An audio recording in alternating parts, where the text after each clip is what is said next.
Pour progresser en trail et dans n'importe quel sport, l'entraînement est essentiel. Et ce que je vais vous raconter dans cet épisode ne dira évidemment pas le contraire. Mais trop d'entraînement peut faire passer n'importe qui du progrès à l'épuisement. Imaginez votre métabolisme comme un réservoir qu'on peut remplir et qui aurait un robinet pour vider le contenu. Qu'on soit athlète, élite ou amateur, il n'y a aucune différence. Nous et notre réservoir sommes tous soumis aux mêmes 3 contraintes qu'il faut garder en tête, à savoir 1. La taille de notre réservoir personnel, c'est-à-dire notre capacité à tolérer une certaine quantité de charge, de stress physiologique et psychologique. 2. Le débit de notre robinet, c'est-à-dire notre capacité individuelle de récupération.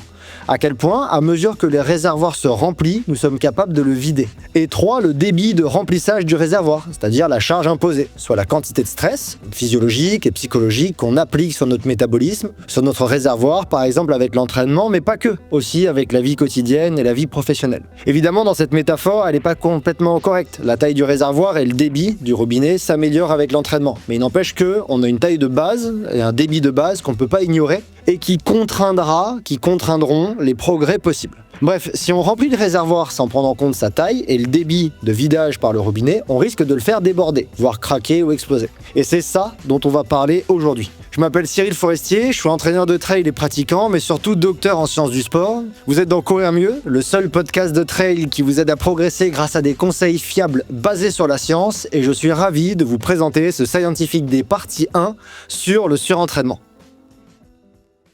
Avant de commencer, je remercie Suunto, partenaire de Courir Mieux pour la saison 2 du podcast et qui rend la réalisation de cet épisode possible. Suunto, c'est du matériel de pointe pour vos entraînements et vos aventures outdoor. Je suis utilisateur convaincu depuis longtemps et pendant que leur montre vous guide sur les sentiers, cet épisode vous guidera pour prévenir le surentraînement. Je vous propose de rembobiner un petit peu et de commencer par la base, à savoir qu'est-ce que c'est que le syndrome de surentraînement. Dans le dernier épisode de la saison 1 du podcast Courir Mieux, je vous proposais un épisode sur le REDS. Qu'est-ce que c'est que le REDS ou REDS, maintenant on dit plutôt REDS. Et on a beaucoup abordé avec mon invité Manon Dauvergne les parallèles qui pouvaient exister entre le REDS et le surentraînement, parce qu'il y en a quand même quelques-uns. Donc vous pouvez retrouver l'épisode en ligne si jamais ça vous intéresse pour refaire un petit point là-dessus. Mais il y a quand même une chose qui émergeait et qui était importante. Un des points qu'on a beaucoup discuté était la confusion régulière entre REDS avec, pendant longtemps, le syndrome de surentraînement. Et bien que les deux partagent des symptômes communs, c'est vrai, ces syndromes ont en réalité des origines et des traitements différents. Et ici, je vous propose qu'on s'intéresse plutôt au syndrome de surentraînement. La définition précise du syndrome de surentraînement, on la retrouve dans la littérature. Elle a été donnée depuis quelques années, il y a un consensus autour, et c'est défini comme une condition résultant d'un déséquilibre prolongé dans le temps entre les charges d'entraînement et la récupération. C'est déjà important de garder cette notion de dans le temps important parce que, et on reviendra dessus dans cet épisode, mais dans également la partie 2 avec mon invité Anaël Aubry, c'est pas une surcharge aiguë qui vous fera basculer en surentraînement. C'est un cumul de surcharge pendant une période donnée, sur du long terme, qui fera que petit à petit, différentes choses vont se manifester, différentes conditions vont se mettre en place et vont vous pousser vers le surentraînement à un moment où le retour va être compliqué. Mais c'est pas aigu, c'est chronique. Le surentraînement, il se manifeste par une baisse significative et durable dans le temps des performances sportives. C'est un des critères numéro 1 pour le diagnostiquer. Et cette baisse, elle est souvent accompagnée de symptômes psychologiques et physiologiques comme de la fatigue chronique, des troubles hormonaux, des altérations de l'humeur. Et je détaillerai un petit peu tout ça dans la suite de l'épisode. En 2013, il y a Meussen et al. Qui définissent le syndrome de surentraînement comme, je cite, une accumulation prolongée de stress lié à l'entraînement et ou non lié à l'entraînement. C'est déjà une première distinction que moi je trouve super intéressante à garder en tête. Le surentraînement peut effectivement venir de ce qui se passe dans le cadre de l'entraînement. Quand on dit qu'on s'entraîne, en fait, on dit qu'on applique un stress. Le stress, c'est pas à utiliser dans cet épisode comme le sens commun « je suis stressé ».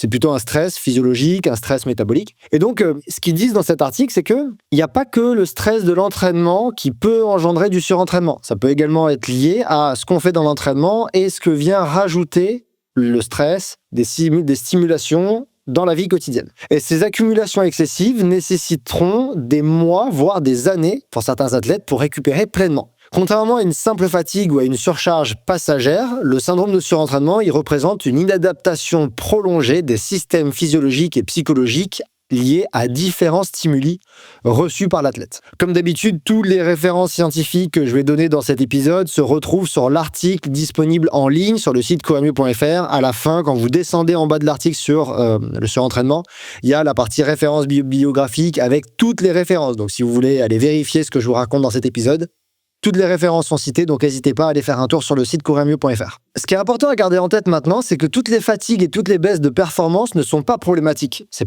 pas forcément grave d'être fatigué et de perdre un peu en performance. Pour mieux comprendre ça, il est essentiel de différencier ce qu'on appelle la surcharge fonctionnelle, la surcharge non fonctionnelle et le syndrome de surentraînement. Et c'est ce que je vous propose de faire maintenant. En fait, la distinction entre ces notions, elle est essentielle pour comprendre le syndrome de surentraînement et éviter les amalgames. Il y a plusieurs travaux qui proposent de distinguer cela. Moi, je me suis appuyé ici sur Kreher et Schwartz en 2012 et sur, encore une fois, Meussen et al. En 2013 qui clarifient ces termes. Ils ne doivent pas être les seuls, mais leurs propos me semblent accessibles. Dans leurs travaux, ce qu'ils disent, c'est qu'une surcharge fonctionnelle, c'est une surcharge intentionnelle et bien dosée qui conduit à une fatigue temporaire et à une diminution, elle aussi temporaire, des performances. Quand cette surcharge fonctionnelle, elle est suivie d'une récupération adéquate, elle aboutit à ce qu'on appelle une surcompensation. C'est-à-dire que les capacités physiques surpassent leur niveau initial. Elles rebondissent plus haut qu'avant la surcharge. Ce mécanisme-là de surcharge fonctionnelle et de rebond après récupération, il est au cœur des adaptations positives à l'entraînement en endurance ou autre. Donc l'exemple que je pourrais donner, c'est, imaginons, vous faites une séance de fractionné qui est très intense, le lendemain vous êtes fatigué, vous courez un peu moins vite que d'habitude, et si vous laissez un petit peu de repos, 1 ou 2 jours passés avec des séances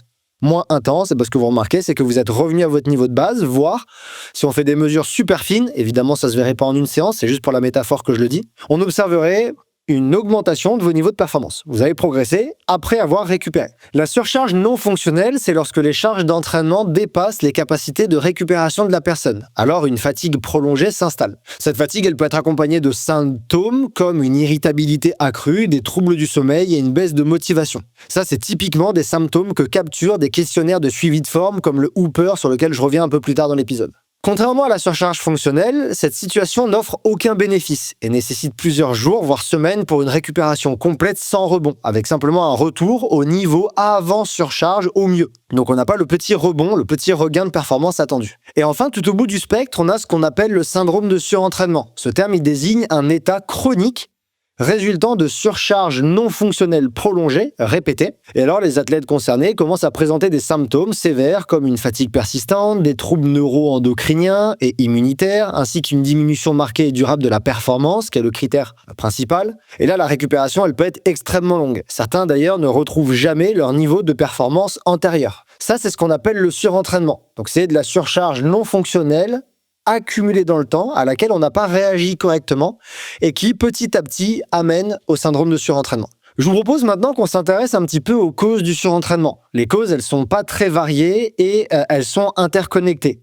Parmi les facteurs clés qu'on retrouve à l'origine d'un surentraînement, dans la littérature, on retrouve surtout, tout d'abord, une surcharge excessive et une récupération insuffisante. Comme le souligne Meussen et al. En 2013, la cause principale du surentraînement, c'est une charge d'entraînement trop élevée par rapport à la quantité et la qualité de récupération de l'athlète, par rapport à ce que l'athlète peut tolérer. Si on reprend la métaphore du réservoir, on a trop rempli le réservoir par rapport à la taille du réservoir et par rapport au débit de la valve de vidage. On peut également avoir un stress psychologique accru à l'origine du surentraînement. Par exemple, Kreher et Schwartz en 2012, ils insistent sur l'impact du stress social ou professionnel comme cause du surentraînement. D'ailleurs, comme dans le REDS et comme le souligne Ukendrop et al. En 2024, des éléments comme de la pression, de sponsors, des difficultés dans l'environnement familial ou encore des situations pesantes au travail, tout ensemble augmentent les risques de développer un syndrome de surentraînement. Certains auteurs parlent également de facteurs externes aggravants, comme une mauvaise alimentation, un sommeil insuffisant ou des infections fréquentes compromettant la capacité de récupération des athlètes.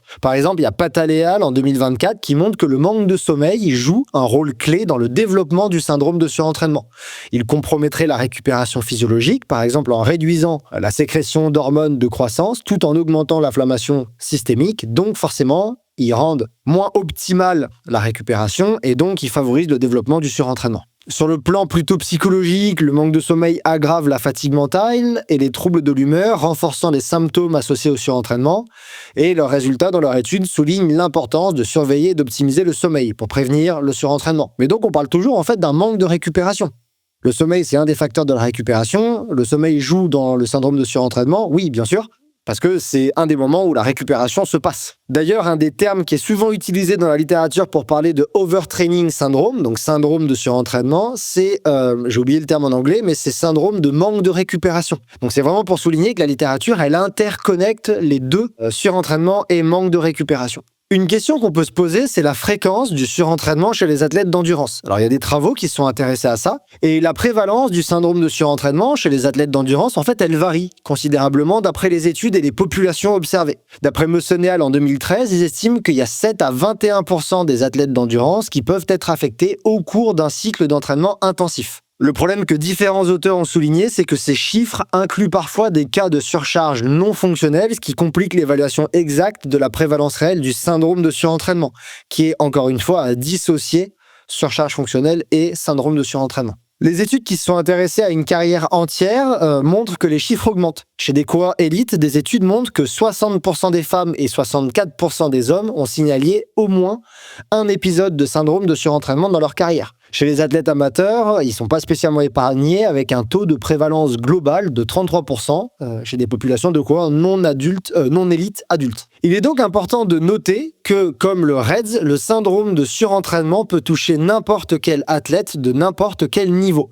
Voire même, les athlètes amateurs sont plus à risque que les athlètes à haut niveau. On reviendra dessus dans la partie 2 avec mon invité. Il suffit en fait que la charge d'entraînement soit supérieure aux capacités de récupération de l'athlète pendant trop longtemps. Un aspect que moi je trouve intéressant à noter quand on parle du syndrome de surentraînement, c'est le risque élevé de récidive que la littérature a souligné. Une étude menée auprès de nageurs universitaires américains a révélé que 91% des nageurs ayant développé le syndrome lors de leur première saison, en tant qu'athlète, ont connu un ou plusieurs épisodes supplémentaires de récidive au cours de leurs 3 années d'entraînement suivantes. Comparativement, dans la même étude, 34% des nageurs sans épisode initial de surentraînement ont été diagnostiqués avec un syndrome de surentraînement ultérieurement. Ce qui fait quand même une grosse différence de prévalence. Et donc, ces chiffres-là, pour moi, ils soulignent que le surentraînement, c'est quand même quelque chose où on est à risque de récidive.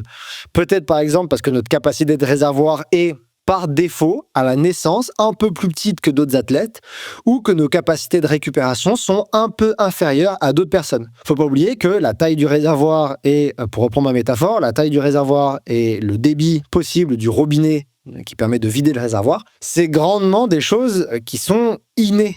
C'est pas 100% acquis. C'est-à-dire qu'on est né comme ça, c'est d'ailleurs principalement des caractéristiques qui font des athlètes de haut niveau, mais on n'est pas tous égaux par rapport à la taille du réservoir et au débit de vidage du robinet qui permet de récupérer. Et ça, il faut le garder en tête. Il y a des différences interindividuelles entre les personnes et malheureusement, on n'est pas tous égaux là-dessus. Il y a des choses qui vont faire que des athlètes sont très tolérants à la charge, résistants à la charge. Pour reprendre les termes de mon invité dans la partie 2, il y a des athlètes qui sont moins tolérants à la charge. Et ça, on n'y peut pas grand-chose. L'entraînement va jouer là-dessus, mais ça change rien au fait qu'il y a une prédisposition à laquelle on ne peut pas échapper. Alors vous l'avez compris, quand on parle de surentraînement, il s'agit de bien gérer ce qui se passe autour de l'entraînement, comme la récupération. Et ça, c'est un point qui me fait penser à un partenaire précieux de cette saison 2 du podcast Courir Mieux, Wise. Wise, c'est une marque créée par et pour des ultra-trailers, avec une promesse forte, proposer des équipements conçus pour durer. Leur engagement repose sur 2 piliers, à savoir une technicité irréprochable, qui garantit des produits durables et performants, et de vrais choix éthiques et écologiques dans le but de produire moins mais mieux.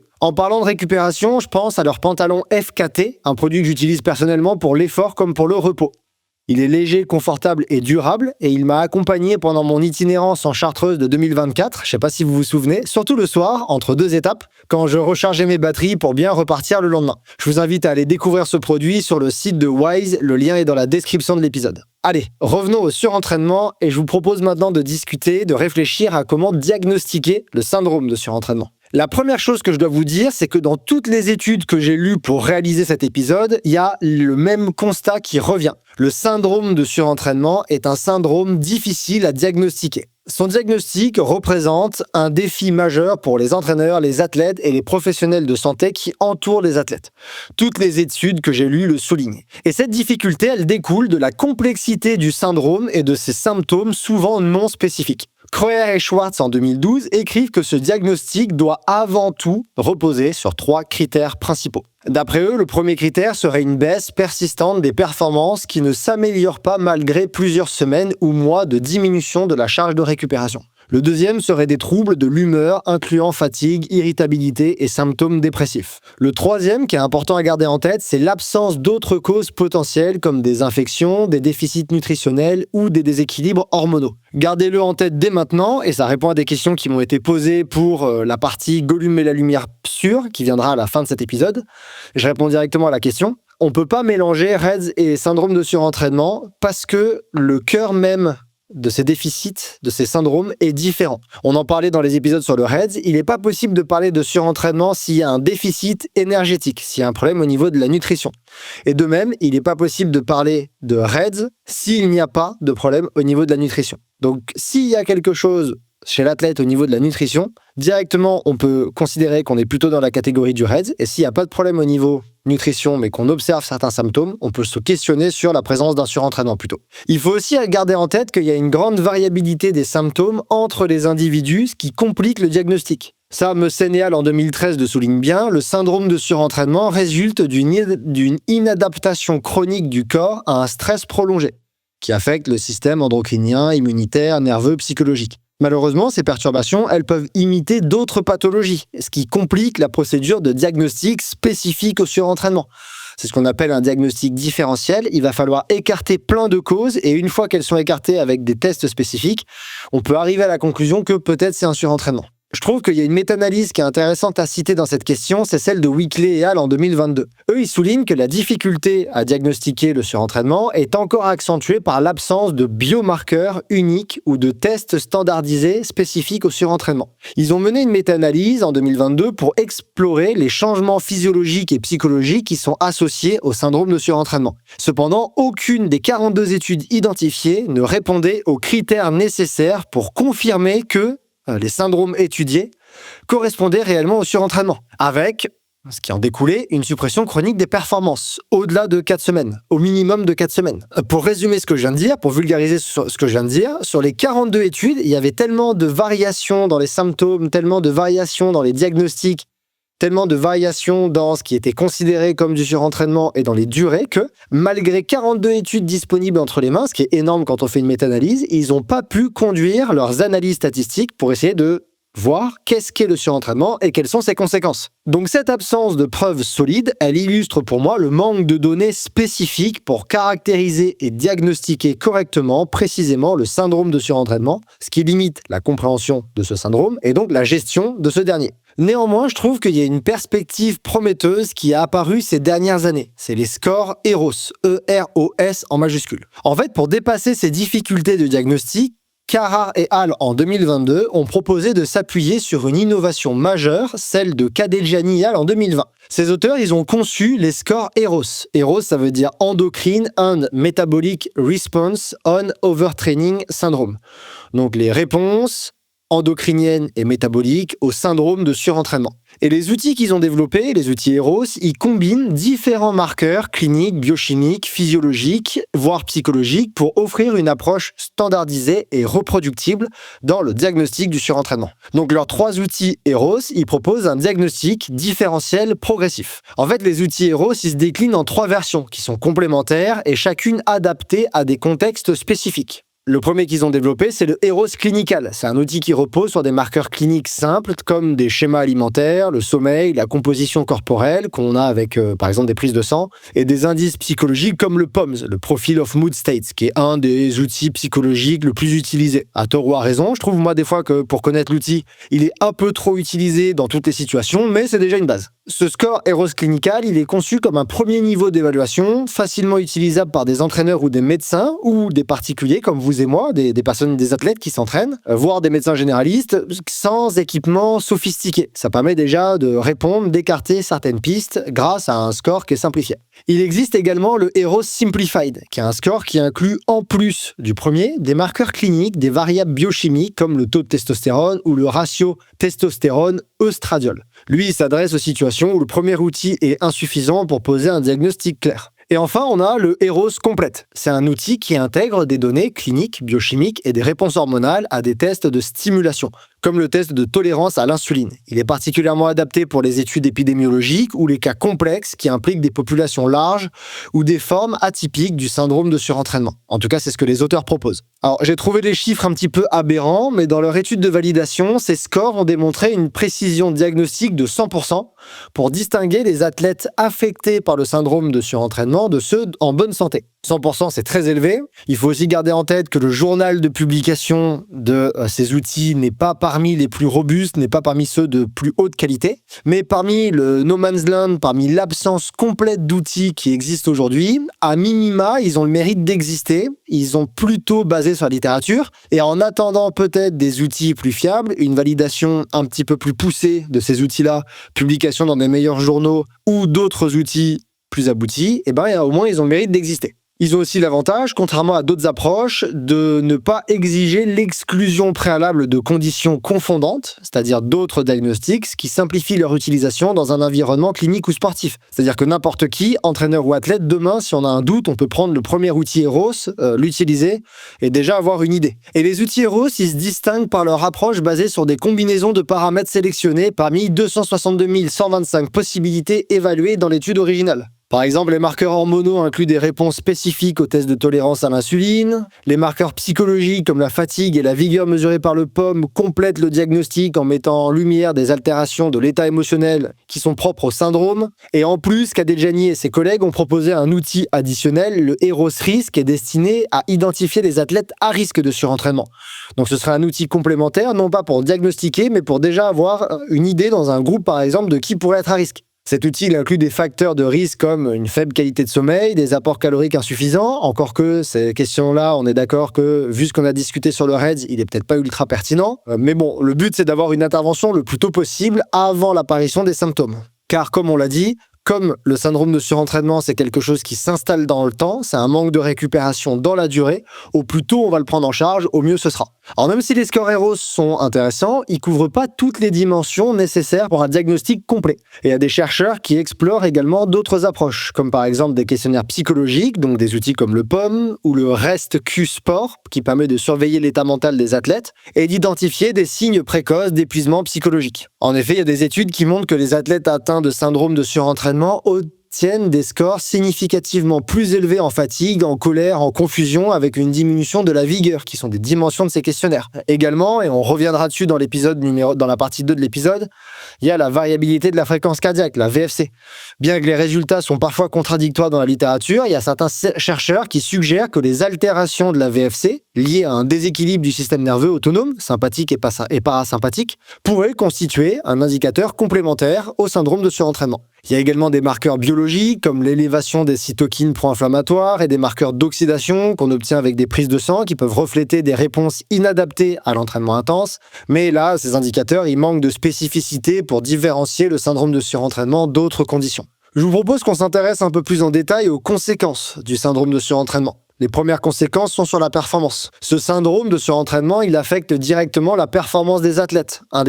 Une des premières manifestations, c'est une baisse significative des performances sportives, souvent associée à une fatigue excessive et à une incapacité à maintenir les intensités d'entraînement habituelles. Les athlètes touchés par ce syndrome ressentent d'habitude une fatigue chronique, une réduction de l'intensité et de la fréquence des séances d'entraînement. C'est le premier signe. Le syndrome de surentraînement, il entraîne également des déséquilibres physiologiques notables, comme qui affectent plusieurs systèmes corporels. Ceux qui sont les plus souvent avancés dans la littérature, c'est des changements au niveau hormonaux. Les perturbations, elles incluent une diminution des hormones sexuelles, comme la testostérone, une élévation du taux de cortisol, une diminution de l'hormone lutéinisante. Donc c'est des déséquilibres hormonaux qui affectent la récupération musculaire et les performances. On a également des variations au niveau immunitaire. Une faible immunité, ça peut refléter un syndrome de surentraînement s'il y a une fréquence accrue d'infections, notamment d'infections des voies respiratoires supérieures, donc les bronches par exemple. Les athlètes qui rapportent régulièrement des épisodes plus fréquents d'infections des voies respiratoires, donc des maladies mineures, témoignent certainement d'un système immunitaire fragilisé,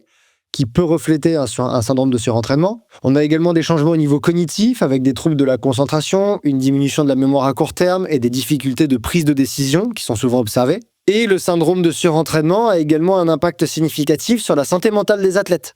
Munson et al. En 2013 montrent que 80% des athlètes atteints avaient des signes de dépression clinique, souvent associés à une augmentation de la fatigue, de l'irritabilité et à une diminution de la vigueur. Maintenant qu'on sait un petit peu ce que c'est que le syndrome de surentraînement, on peut se questionner comment le traiter. Et le traitement du syndrome de surentraînement repose essentiellement sur le repos, sans jeu de mots.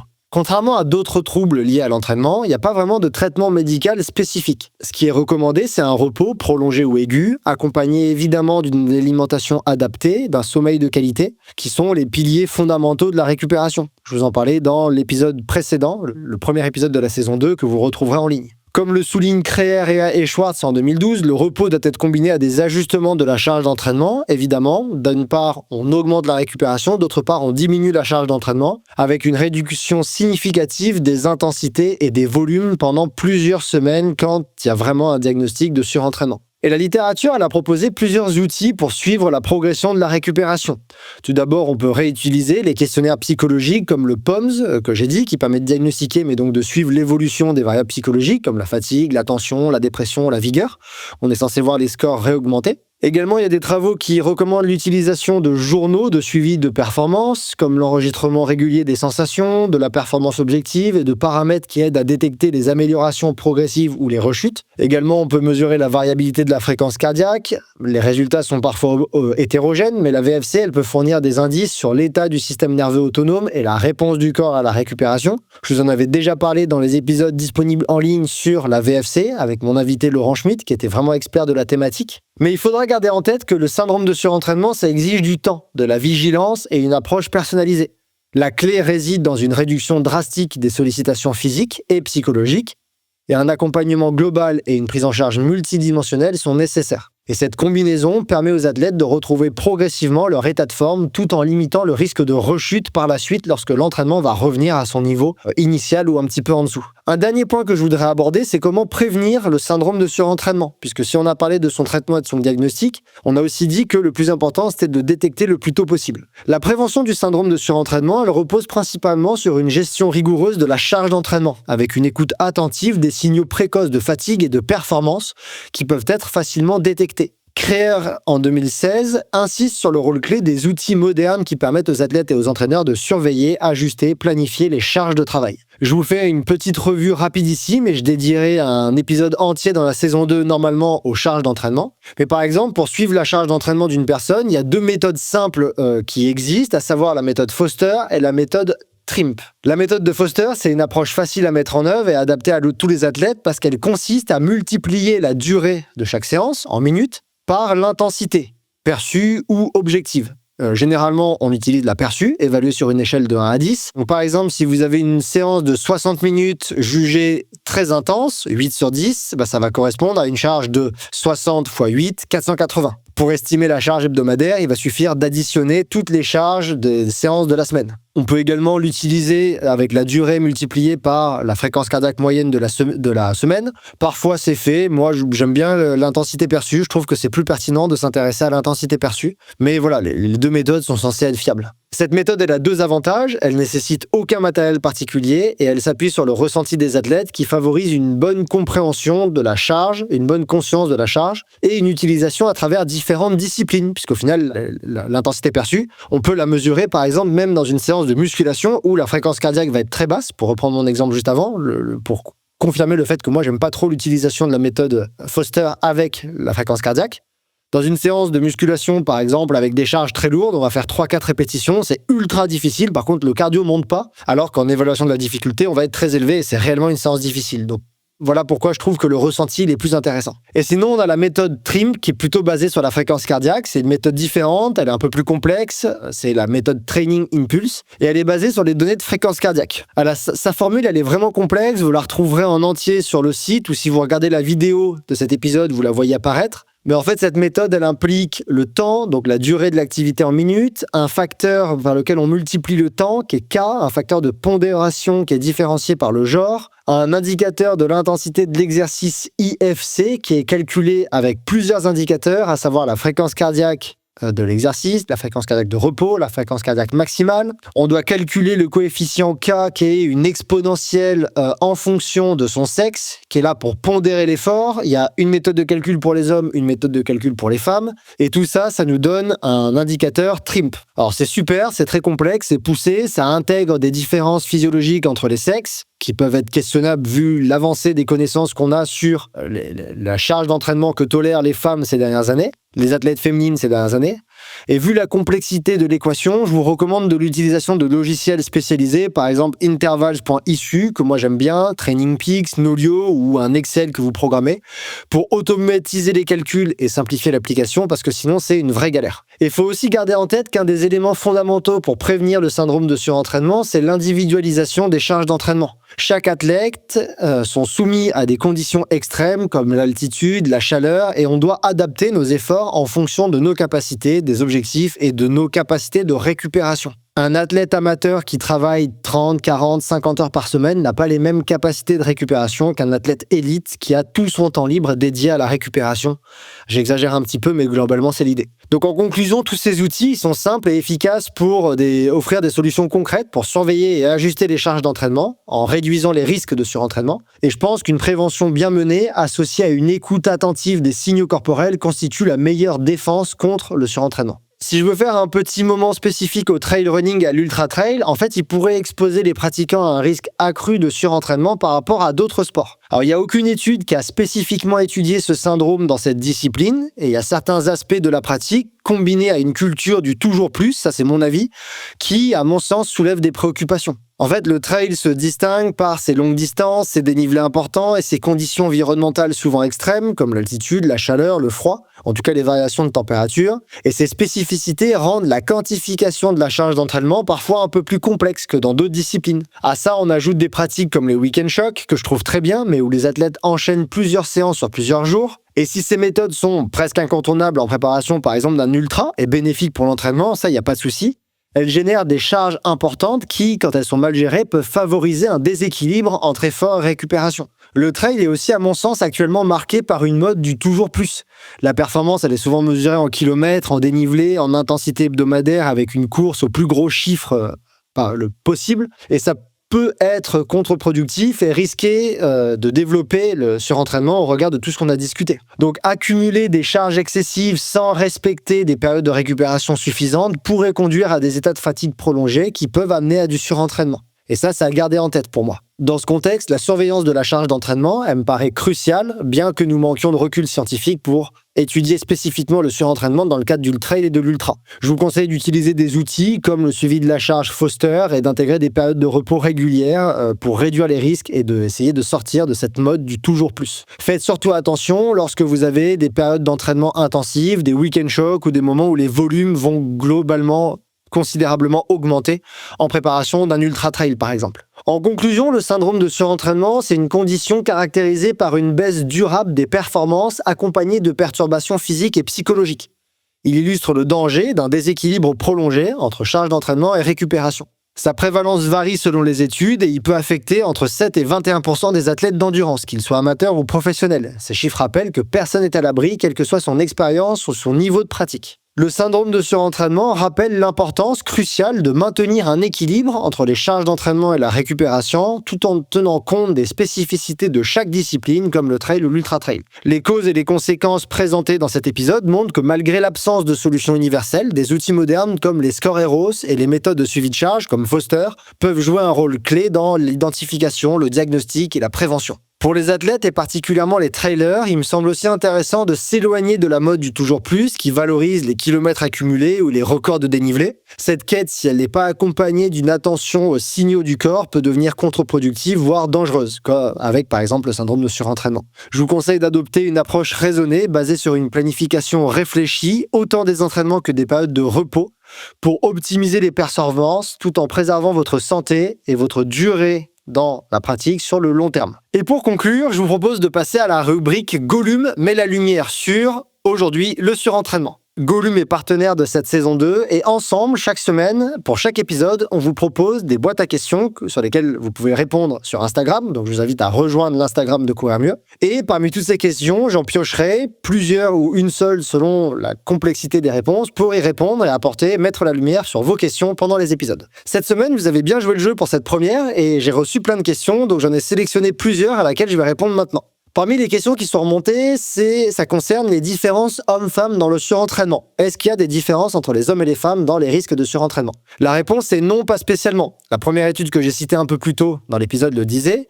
Et on a également Tsukahara et al. En 2023 qui rapporte 13,4% d'athlètes masculins concernés par le surentraînement et 13,3% de femmes concernées. C'est une étude observationnelle, épidémiologique, mais là on voit que globalement les chiffres sont les mêmes entre les hommes et les femmes. Donc il semble qu'il n'y a pas spécialement de différence entre les sexes. Ce qu'on avait dit dans les épisodes sur le RED, c'est que les femmes sont plus à risque à cause pour un même niveau d'apport énergétique, des femmes seront plus à risque de RED que des hommes, en tout cas en cas de déficit énergétique. Mais là, on parle pas du RED, on parle du surentraînement. Et pour rappel, dans l'épisode que j'avais réalisé avec Thibaut Besson, qui a réalisé son doctorat sur les différences hommes-femmes dans les capacités en endurance et en entraînement, il disait qu'actuellement, on a des preuves qu'en endurance, les femmes pourraient tolérer plus de charges d'entraînement que les hommes. Donc, pour moi, il n'y a pas de différence homme-femme dans les risques de surentraînement, voire même on pourrait penser que si on s'intéresse uniquement à l'entraînement et à la récupération, les femmes pourraient être légèrement moins à risque. Alors après, on sait qu'on a des travaux qui montrent que les femmes ont plus de charges mentale de manière générale dans le quotidien, donc peut-être que c'est à modérer ce que je dis.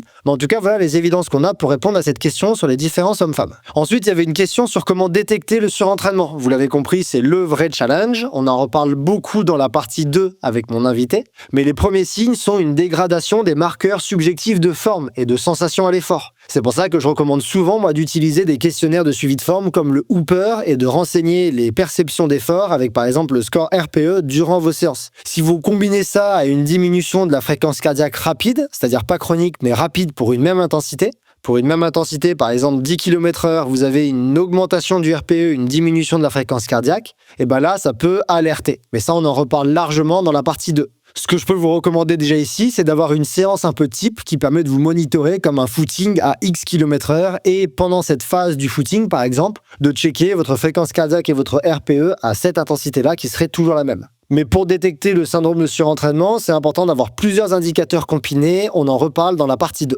Et enfin, il y avait une question sur comment prévenir le surentraînement. Pour moi, la clé, ça va être 1, de monitorer sa charge d'entraînement, comme je l'ai dit, par exemple avec la méthode Foster, et 2, de ne pas en faire trop, et d'augmenter votre charge d'entraînement progressivement. Mieux vaut en faire un peu pas assez que un peu trop et ne pas hésiter au moindre signe à lever le pied. Si vous voulez aller vers une certaine charge d'entraînement, il n'y a pas de souci, je vous conseille d'y monter progressivement, quitte à avoir plusieurs semaines sous-optimales, plutôt que être en sur-optimale et de devoir lever le pied pendant une longue période pour récupérer puis recommencer. On en reparle également dans la partie 2 avec mon invité, mais en endurance, ce qui compte le plus, c'est la consistance dans le temps et pas le volume sur une carrière sportive. J'ai entendu ça dans un podcast récemment, je trouve que c'est vraiment n'importe quoi, d'ailleurs les travaux vont pas du tout dans ce sens-là. Par contre, sur la consistance de l'entraînement dans le temps, ça c'est important. Ça prend du temps de devenir un athlète d'endurance et aucun résultat ne se joue à une seule séance. Donc c'est vraiment le nombre d'entraînements sur des années et des années qui vont aboutir en endurance à de haut niveau, à votre haut niveau, votre plus haut niveau de performance. Il faut prendre du temps, ça prend des années. Et également garder en tête que même au plus haut niveau, ils adaptent leurs séances quotidiennement et ils sautent ou décalent les entraînements. Si je reprends ce que disait Simon Gosselin par exemple dans l'interview que j'ai réalisée de lui il y a un peu plus d'1 an maintenant, il disait que même avec les athlètes de plus haut niveau qu'il entraîne comme Rémi Bonnet, quasiment chaque semaine, il y a une séance qui doit être drastiquement adaptée, voire annulée. Donc c'est pas grave d'adapter, c'est le but de l'entraînement, adapter, des fois sauter les séances quand il y a besoin, décaler l'emploi du temps, décaler la planif, c'est pas grave, ça fait partie du jeu. Et moi, encore une fois, mon invité est d'accord avec moi dans la partie 2, il vaut mieux un peu pas assez qu'un peu trop. Voilà, c'est tout pour cet épisode sur le surentraînement partie 1. Je remercie For Endurance, mon partenaire nutrition, qui soutient également la saison 2 du podcast Courir Mieux. For Endurance, c'est un ensemble de produits énergétiques de qualité que j'utilise personnellement et dont plusieurs gammes sont composées en respectant les recommandations de la littérature scientifique. C'est pour ça que je les apprécie et que je les utilise. Cette semaine, je vous invite à jeter un œil aux For Energy Gel que j'utilise surtout à l'entraînement et qui ont l'avantage de pouvoir être consommés sans eau en plus puisqu'ils en contiennent déjà.